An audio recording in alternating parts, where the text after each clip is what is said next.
आचार्य मम्मट ने काव्य प्रयोजन विषयक अपनी कारिका काव्यम यशसे इत्यादि में काव्य के जो प्रयोजन बताए हैं वो प्रयोजन हमने पढ़े।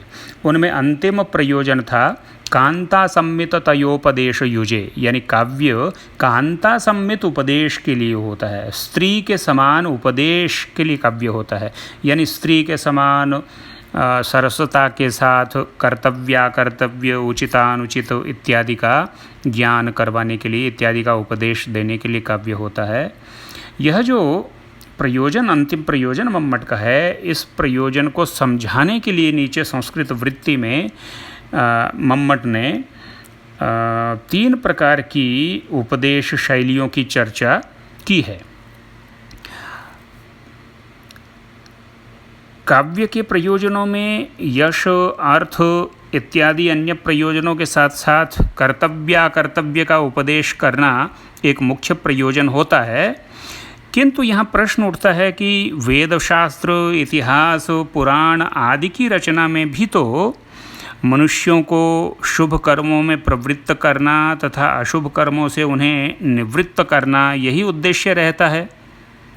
तो फिर काव्य की जो उपदेश शैली है वह वेदशास्त्र आदि की उपदेश शैली से अथवा पुराण, इतिहास आदि की उपदेश शैली से किस प्रकार से भिन्न कही जाएगी, कैसे उससे अलग है, इस विषय में मम्मट ने लिखा है कि देखिए 3 प्रकार की उपदेश शैलियाँ होती हैं, लेकिन उन तीनों उपदेश शैलियों में जो काव्य की उपदेश शैली है वह शेष दोनों उपदेश शैलियों से विलक्षण है। इसी विलक्षणता का उपादन करने के लिए, उसको समझाने के लिए ग्रंथकार मम्मट ने 3 प्रकार की उपदेश शैलियों की कल्पना की। शब्द प्रधान उपदेश शैली, अर्थ प्रधान उपदेश शैली तथा रस प्रधान, यह 3 प्रकार की उपदेश शैलियों की कल्पना इन्होंने की है। अब इनमें जो शब्द प्रधान उपदेश शैली है उसको मम्मट ने प्रभु सम्मित उपदेश शैली के नाम से निर्दिष्ट किया है। जो सुहृत सम्मित उपदेश शैली है, अर्थ प्रधान जो उपदेश शैली है उसको सुहृत सम्मित उपदेश शैली कहा है, तथा जो रस प्रधान उपदेश शैली है उसे कांता सम्मित उपदेश शैली मम्मट ने बताया है। वेदशास्त्र आदि की जो शैली है वह प्रभु सम्मित या शब्द प्रधान शैली है। राजाज्ञाएँ तथा जो राजकीय विधान होते हैं वे सदा शब्द प्रधान ही होते हैं, ये हम जानते हैं। उनमें जो कुछ आज्ञा दी जाती है, जो कुछ लिखा जाता है, उसका अक्षरशः पालन करना अनिवार्य होता है। इसी प्रकार वेदशास्त्र आदि में भी जो उपदेश दिए गए हैं उनका अक्षरशः पालन करना अभिष्ट रहता है। वेद में शब्द का बड़ा महत्व है, इसलिए ये जो वेदादि शास्त्र हैं ये शब्द प्रधान हैं, और शब्द प्रधान होने के कारण से राजाज्ञा के समान या प्रभु सम्मित उपदेश शैली के समान ये माने गए हैं। दूसरी जो उपदेश शैली है वह इतिहास, पुराण आदि की शैली है। इनमें वेद शास्त्र आदि के समान शब्दों की प्रधानता नहीं होती है।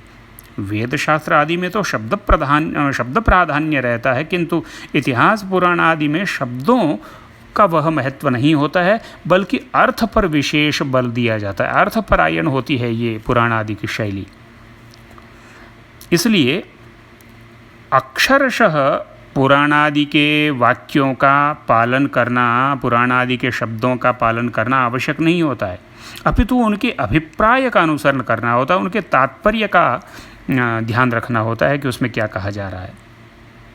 इसी को ग्रंथकार ने सुहृत सम्मित शैली कहा है। सुहृत का अर्थ मित्र होता है। सुहृत सम्मित शैली इसे क्यों कहा? क्योंकि मित्र अपने मित्र को उचित कार्य के अनुष्ठान करने तथा अनुचित कार्य से उसे निवृत्त करने के लिए उसका उपदेश करता है। मित्र अपने मित्र को यह नहीं कहता है कि तुम्हें यह करना ही होगा, बल्कि वह ये समझाता है कि देखो भैया, इसको करने में लाभ है, इसको करने में हानि है, अब तुम्हें जैसा उचित लगे ऐसा तुम्हें करना चाहिए। तो ये मित्र का जो उपदेश होता है ये राजाज्ञा के समान शब्द प्रधान नहीं होता है, उसका तात्पर्य अर्थ में ही होता है। इसलिए अर्थ में तात्पर्य रखने वाली इस दूसरे प्रकार की पुराणादि इतिहास आदि की उपदेश शैली को ग्रंथकार ने सुहृद सम्मित शैली यह उचित नाम दिया है। और काव्य की तीसरी जो उपदेश शैली है वो काव्य की उपदेश शैली है, और ये काव्य की उपदेश शैली उपर्युक्त दोनों प्रकार की उपदेश शैलियों से भिन्न है। यानी प्रभु सम्मित शब्द प्रधान जो वेदादि शास्त्र की शैली है उससे भी यह भिन्न है, और अर्थ प्रधान सुहृद सम्मित पुराण इतिहास आदि की जो शैली है उससे भी काव्य की उपदेश शैली भिन्न है। क्यों? क्योंकि न तो शब्द की प्रधानता होती है काव्य की शैली में, और न अर्थ की प्रधानता रहती है काव्य की उपदेश शैली में। काव्य में तो शब्द तथा अर्थ दोनों का ही गुणी भाव हो जाता है, दोनों ही गौण हो जाते हैं, और केवल रस का ही प्राधान्य रहता है।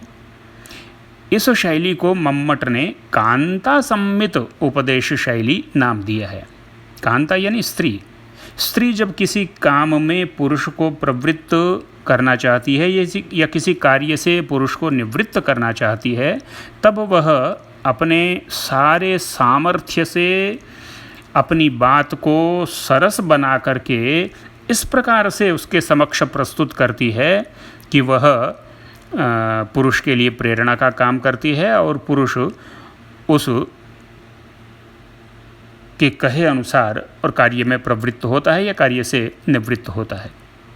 इसलिए कांता सम्मित शैली में शब्द तथा अर्थ दोनों गौण होकर रस की ही प्रधानता वहाँ हो जाती है, इसलिए इसको रस प्रधान शैली भी कहा जा सकता है। मम्मटाचार्य ने काव्य की उपदेश शैली को इसी श्रेणी में रखा है। काव्यों के पढ़ने से भी रामादि के समान आचरण करना चाहिए, रावणादि के समान आचरण नहीं करना चाहिए, इस प्रकार की शिक्षा प्राप्त होती है, परंतु उसमें शब्द या अर्थ की नहीं अपितु रस की प्रधानता होती है। काव्य के रसास्वादन के साथ साथ कर्तव्याकर्तव्य का ज्ञान भी मनुष्य को हो जाता है। यह शैली वेद शास्त्र की शब्द प्रधान तथा इतिहास पुराण आदि की अर्थ प्रधान दोनों शैलियों से भिन्न और सरसता के कारण अधिक उपादेय है, इसलिए काव्य के विषय में प्रयत्न करना चाहिए, यह ग्रंथकार का अभिप्राय है।